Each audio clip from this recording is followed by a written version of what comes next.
Hi there, I'm John Byrne with Poets and Quants. Welcome to another edition of the Inside Story from the MBA Admissions Gatekeepers, sponsored by Fortuna Admissions. Today we're going to talk about Harvard Business School. And we have with us Karla Cohen, who was an associate director at Harvard Business School and is now a coach at Fortuna. Welcome, Karla. Hi, John. Thank you so much for having me. So give us a little sense of your experience at HBS. Yeah, so my role was principally to oversee the doctoral programs. There's 2 degree programs at HBS, so MBA and PhD. And not long after I joined, I was brought into the interview board and I started doing some recruiting events with MBA, particularly with their international applicants in terms of assessment, given my experience at INSEAD. And I know admissions is a very busy place at Harvard Business School because the school gets roughly 10,000 applicants every single year. Give us a sense for what Harvard is actually looking for in an ideal candidate. So that's an interesting question, and it's founded on this idea that there is an ideal candidate. There is a thread of continuity in terms of what they want to see by way of excellence, passion, but the power that oftentimes applicants have is their difference, not what they have in common with other people who've been admitted before. So they want it to be as diverse as possible. It is so important that the individuals who are in that room can contribute different perspectives and experiences.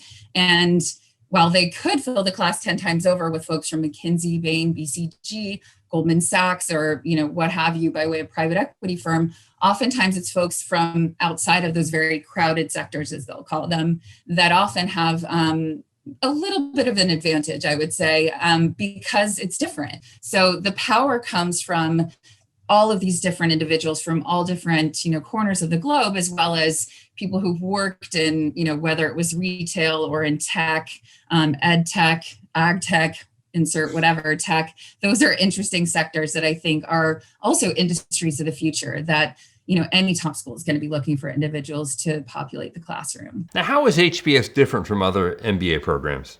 It is the place where you will have masters of the universe, like pulsating through the campus on a regular basis. I would see coffee with Steve Schwartzman today, or John Kerry's going to be on campus for this, that, or the other. So it's, leaders from all different, sectors as well that I think kind of come to campus and are attracted to this fairy tale campus, as we used to call it. And when you can infuse the classroom with, you have Anita Elbersay, who will bring in MBA folks, she'll bring in Beyonce, you'll just see so many different individuals who are excellent in their fields, whatever that might be. And I think that's incredibly powerful, as well as the thought leaders that are attracted to this institution. So the faculty are second to none. Not only do they need to be exemplary in terms of their research, they also have to be really strong teachers, which oftentimes the two don't coexist. So I think that creates a recipe for an extraordinary program and a place that does feel magical. So how can you show the admissions committee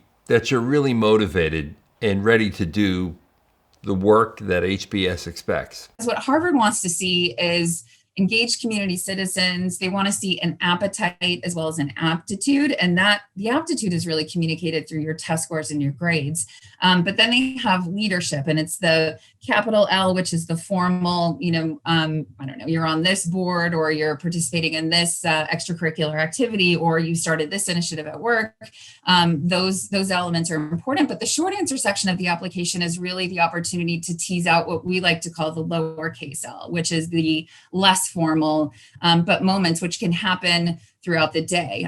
So solving a problem with a colleague, or coming up with an idea as to how to sort of diffuse a tense situation can be leadership. Now, there's only one essay, and the thing they need to know in that essay is, what more would you like to share about yourself?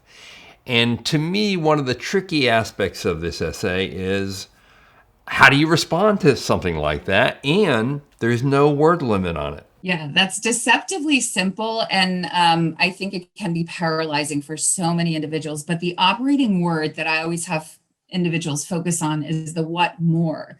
So do not restate everything that you've just told them. And I would really encourage people not to focus on just everything that they did beautifully or wonderfully in their lives. I think that can also be a big mistake, is that it's more interesting to learn about individuals who have been knocked down and who've been able to get back up.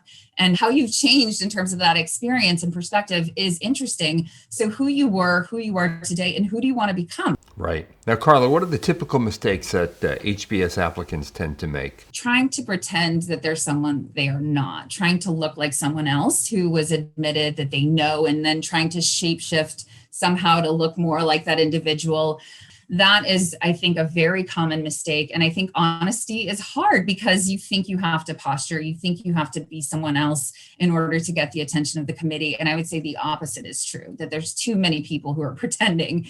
And those who are vulnerable and who are open about, here's what I really want, and here's my vision for what HBS can help me do, I think is so much more interesting and will get traction. And then you'll sail through the interview process. And the interview is pretty substantial.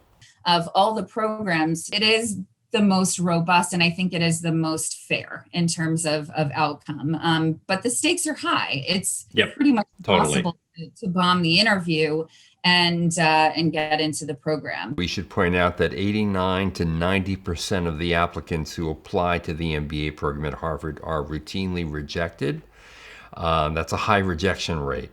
So, Karla, any final words of advice? Yeah, I would say that I think sometimes people misunderstand. They think that they have to be Olympic level in whatever they're doing to stand out. But authenticity and transparency can be something that become in and of themselves a competitive advantage. So, I'm a broken record on this, but for whatever reason, it is so hard for individuals to be open and vulnerable and transparent about what they're seeking and what they want to contribute and what they've been through that are leading them to this incredible program. And so I think no one else has lived, like any applicant who's applying has their own unique experiences. So as close as they can stay to that, the closer they will be to a favorable outcome.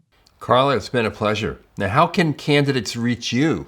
Through Fortuna. So Fortuna is the best way to reach me. And I'm excited for this next season. And it's been a pleasure talking to you, John. Thank you again for including us in this opportunity. And it was great to chat.